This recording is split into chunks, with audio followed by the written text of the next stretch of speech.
பார்க்குறதுக்கே இவ்வளோ அழகாக இருக்கக்கூடிய இடம். பார்க்கும்போதே நமக்கு எப்படி இருக்குது, ரொம்ப கண்ணுக்கு ஒரு நம்மளை ஒரு அட்ராக்ட் பண்ணுற பிளேஸாக இருக்குது. அப்போ தானே, அதாவது இந்த காத்தாடி அப்படிங்கிற இடம் சொன்னாலே நம்ம தமிழ்நாட்டுக்குள்ளே காத்தாடி எல்லா இடத்துலையுமே இல்லை, பர்டிகுலராக 1-2 இடத்துல மட்டும்தான் இருக்கும். இதை வச்சு நீங்கள் என்ன கெஸ் பண்ணியிருப்பீங்க, இது என்ன பிளேஸாக இருக்கும் அப்படிங்கிறத கெஸ் பண்ணியிருப்பீங்க. இது பார்க்கறதுக்கு ரொம்ப நேச்சர் அப்படின்னா பக்கத்துல எல்லாம் என்ன இருக்குது அப்படின்னா ஃபுல்லாக மலையாட்டு, போகிற வழியெல்லாம் ஜிலு ஜிலுன்னு காற்றோட ரொம்ப ஒரு நல்ல ஃபீலோடு ட்ராவல் பண்ணுறதுக்கு ஒரு நல்ல பிளேஸ். இது எங்கே அப்படின்னு சொல்லி பார்க்குறீங்களா? சரி, இந்த சாலையில் இந்த ரோட்டில் இதுக்கு முன்னாடி நீங்கள் போயிருக்கீங்களா அப்படிங்கிறத கீழே கமெண்ட் பண்ணுங்கள். அதுக்கு முன்னாடி இது எந்த ரோடு, இந்த ரோடு எப்போ இங்கே இப்போ எஸ்டாப்ளிஷ் பண்ணாங்க, எப்போத்துலேருந்து பயன்படுது, எங்கெல்லாம் எந்த இடத்துலேருந்து எந்த இடம் வரை போகுது அப்படிங்கிறத இந்த வீடியோவில் நம்ம பார்ப்போம். இப்போ நம்ம போயிட்டு இருக்கக்கூடிய ரோடு பார்த்தீங்க அப்படின்னா நாகர்கோவில் நோக்கி தான் நம்ம போயிட்டுருக்கோம். இதில் பார்த்தீங்கன்னா நாகர்கோவிலேருந்து 2 சைடில் 2 டேரெக்ஷனில் ஆப்போசிட் டேரெக்ஷனில் நம்ம போனோம் அப்படின்னா, ஒரு சைடு வந்தோம் அப்படின்னா காவல் கிணறுக்கு போகலாம், ஒரு சைடு வந்தோம் அப்படின்னா என்ன பண்ணலாம் அப்படின்னா கன்னியாகுமரி ரூட்டு போகலாம். இந்த 2 எண்டுமே, அதாவது காவல் கிணறோட எண்டுலையும் கன்னியாகுமரி ரோடோட எண்டுலையும் பார்த்தீங்க அப்படின்னா நமக்கு ஒரு நேஷ்னல் ஹைவே இருக்குது. அந்த நேஷ்னல் ஹைவே என்ன பண்ணோம் அப்படின்னா ஸ்ரீநகர், நம்ம கன்னியாகுமரியிலேருந்து இல்லை கன்னியாகுமரியோ காவல் கிணறோ இங்கேருந்து டேரெக்டாக நம்ம ஸ்ரீநகர் அப்படிங்கிறது நம்ம எதை மெயின் பண்ணுறேன் அப்படின்னா காஷ்மீர் வரைக்கும் என்ன பண்ணலாம் அப்படின்னா அந்த ரோட்டில் போகிற அளவுக்கு ஃபெசிலிட்டிஸ் வந்து இப்போ இருக்குது.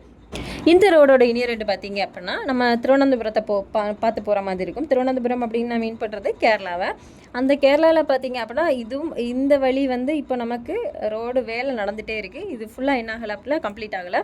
இந்த ரோடு வழியாக நம்ம போனாலும், அதாவது திருவனந்தபுரத்தை நோக்கி போகக்கூடிய ரோடு வந்து வேலை கம்ப்ளீட் ஆகிட்டு அப்படின்னா நம்ம என்ன பண்ணலாம் அப்படின்னா அந்த ரோடு வழியாகவே மும்பை வழியாக போய் நம்ம என்ன பண்ணலாம் அப்படின்னா காஷ்மீருக்கு வந்து போகலாம். அதுவும் ஒரு ஈஸியஸ்டான வே தான். ஆனால் அந்த ரோடு வேலை வந்து இப்போ வரைக்கும் கம்ப்ளீட் பண்ணலை. அது ஒர்க் வந்து இன் ப்ராக்ரஸில் இருக்குது. இந்த ரோட்டில் போகும்போது பார்த்தீங்க அப்படின்னா நிறைய பேர், நான் பார்த்த வரைக்குமே நிறைய பேர் என்ன பண்ணிகிட்டு இருப்பாங்க அப்படின்னா செல்ஃபி எடுத்துகிட்டு இருப்பாங்க. பிகாஸ் ஆஃப் அங்கே இருக்கக்கூடிய நேச்சரை பொறுத்து. ஏன்னா வர வழி எல்லாமே எப்படி இருக்குன்னா பச்சை பசேன்னு இருக்கக்கூடிய இடம் தான். ஏன்னா இது வந்து மேற்கு தொடர்ச்சி மலையோட ஒரு சைடில் இருக்குது. ஸோ அப்போ அதனால் வரக்கூடிய இடம் எல்லாமே எப்போ ஒரு க்ரீனிஷாக இருக்கும். அது காணாத குறைக்கி அவங்க வந்து இப்போ 4 வழி சாலை அப்படின்னு நம்ம சொன்னோம்ல, அப்போ ரெண்டு வழி சாலைக்கு இடையில வந்து என்ன பண்ணியிருக்காங்க அப்படின்னா ஒரு கேப் மாதிரி பார்க்கும்போது உங்களுக்கு தெரியும், ஒரு கேப் மாதிரி இருக்குது. அதில் வந்து நிறைய செடிகளை வந்து வளர்த்து விட்டுருக்காங்க. அந்த பேப்பர் பூ அப்படின்னு சொல்லி இங்கே சொல்லுவாங்க.